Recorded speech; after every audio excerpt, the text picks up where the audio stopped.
Fatima's hands shook as she fumbled with her market basket, Parisian drizzle clinging to her scarf. A stranger, some bold Brooklyn transplant, cornered her by cheese stall. "Fam, you gotta spill," woman hissed, eyeing Fatima's chipped teacup like it held state secrets. "That chamomile magic? Ain't just leaves in there." 48 years old, twice displaced, and now this? Fatima almost laughed. Her talent was surviving.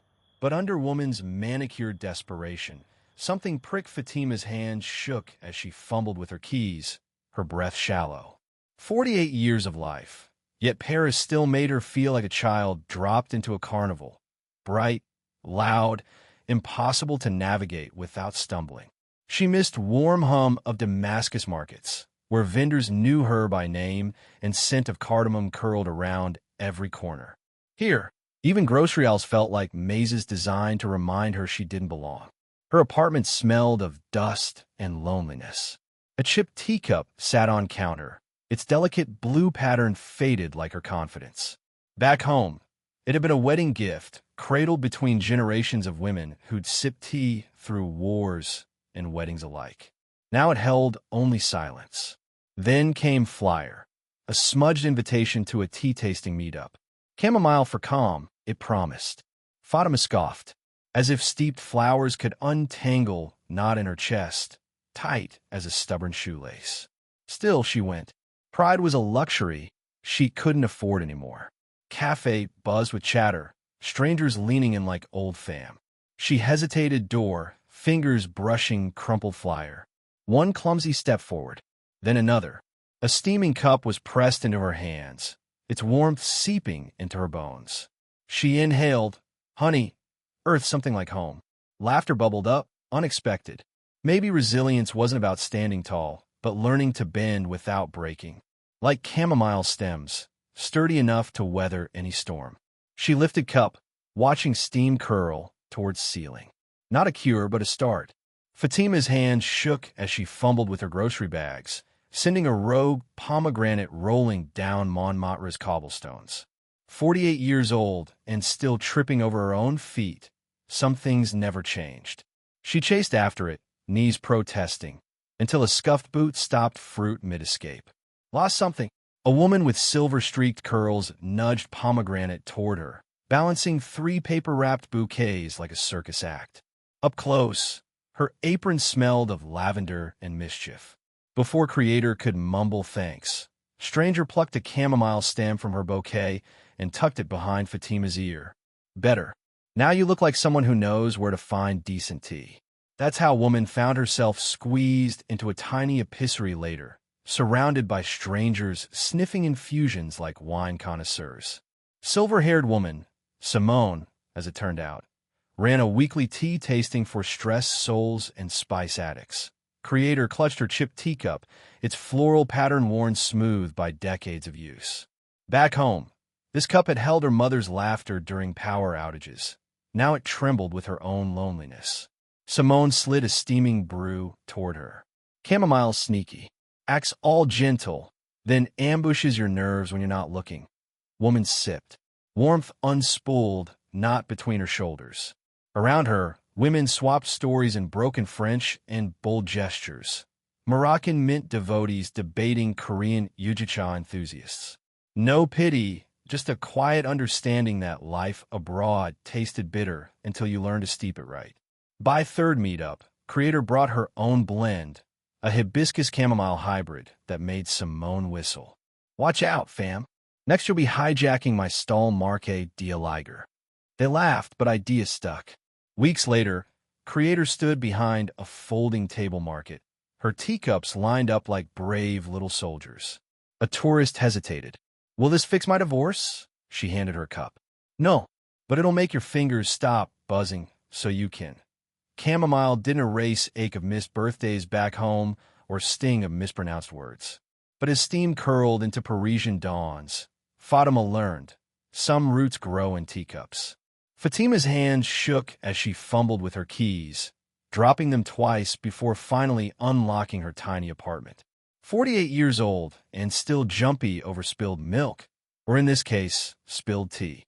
Yesterday's failed job interview clung to her like stale perfume. that recruiter's pitying smile sharper than any rejection. Parisian drizzle blurred her window, but she refused to let it blur her resolve. Market strolls had become her lifeline.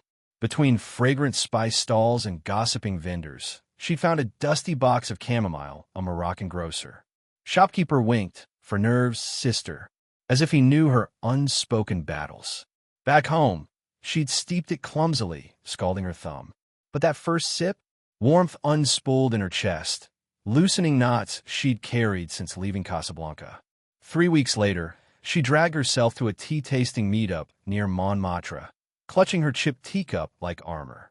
Group was all linen scarves and polite murmurs until Fatima, ever accidental rebel, dumped 3 sugar cubes into her brew. A silver-haired woman snorted. Barbaric. Fatima shot back with a grin. So's my stress. Laughter crackled, and suddenly she wasn't just a frazzled migrant. She was woman who made Parisians snort their Earl Grey. Routine became rebellion. Mornings began with steam curling from her cup, afternoons with stubborn job applications. That teacup, once a thrift store afterthought, now sat like a witness to her grit, each sip a quiet not yet to despair. She burned a batch, oversteeped another, but kept going. Fam back home would have howled her fancy leaf water, but here, in this city of sidelong glances, it was her anchor. One evening, sipping chamomile by her windowsill, she caught her reflection, weary yes, but smiling. Not because life had gotten easier, but because she'd learned to steep herself in patience. Pears hadn't softened, but she'd steeped longer, stronger. And if that wasn't worth a toast, what was? She raised her cup to rain-streaked glass, a silent cheers to fight still brewing. Fatima's hand shook as she fumbled with her phone, thumb hovering over event page. Tea and talk. Sip your stress away. A silly idea. Maybe. What did she know about hosting? Just a woman who missed her mother's chamomile brew, its honeyed warmth smoothing jagged edges of homesickness. But that tiny cup on her counter, cracked, gold-rimmed, carried from Marrakesh, seemed to wink. Try.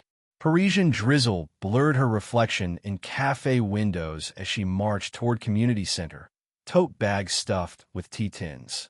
Inside, folding chairs stood empty. A man in a leather jacket scoffed, arms crossed. Stress relief in a cup? Please. Fatima's pulse thundered. 48 years old and still rattled by doubt. Then she remembered, steam curling from her mother's pot, laughter tangled in mint leaves. Breathe. She set cracked cups center stage. Poured. Steam rose like a whisper. In my fam, we say chamomile steals worries when you're not looking. Her voice, shaky first, grew bolder as she passed samples, each sip a story. Skeptic sniffed, then drank. His shoulders dropped. Damn, that's actually magic. Laughter bubbled as someone snapped a photo, her mid-pour, steam haloing her silver-streaked hair. By evening, image blazed across local feeds. Chamomile sorceress of Saint Denis. Strangers messaged, teach us. Market strolls became treasure hunts for rare blends, her apron pockets stuffed with lavender and lemongrass. That chip cup, now a mascot, perched on every meetup table. And when a glossy magazine slid into her DMs requesting an interview, Fatima grinned. No more fumbling. She'd steeped her fears into something stronger. I found my voice, she thought, stirring a fresh pot. And it tastes like home. Fatima's hands shook as she fumbled with her keys, weight of unfamiliar streets pressing down. Paris was beautiful, but lonely, its grandeur cold without fam to share it. She missed warmth of shared silence over steaming cups back home. One evening, desperate for comfort, she brewed chamomile tea, its floral scent a whisper of familiarity. That first sip didn't fix everything, but it grounded her, one tiny ritual in a sea of change. Months later, clutching her favorite chipped teacup like a lifeline, she wandered Marquet d'Aliger, eyeing herbs with newfound curiosity. What if others crave this anchor too? With a deep breath and zero French fluency, she scribbled the and partage on a scrap of paper, tacking it to a community board. That Sunday, 3 women showed up. Fatima, now 48 and slightly less shaky, guided them through steeping petals like it was sacred alchemy. Laughter bubbled as they traded stories of lost spices and odd habits. One woman confessed to sniffing books for courage. Weeks turned into a movement. Her meetups grew, teacups clinking in solidarity. Strangers became confidants, their shared sips stitching a patchwork of belonging. Fatima's once lonely strolls through market now sparked nods from regulars, her presence woven into neighborhood's rhythm. That chip cup? It sat proudly center of every gathering, a humble throne for resilience. Paris never softened, but Fatima did, not by surrendering, but by steeping herself in purpose. She'd arrived as a shadow. Now she was a beacon, proving home wasn't just a place, but a practice. And all it took was a handful of petals and guts to say, "Come as you are, steep your courage, share cup,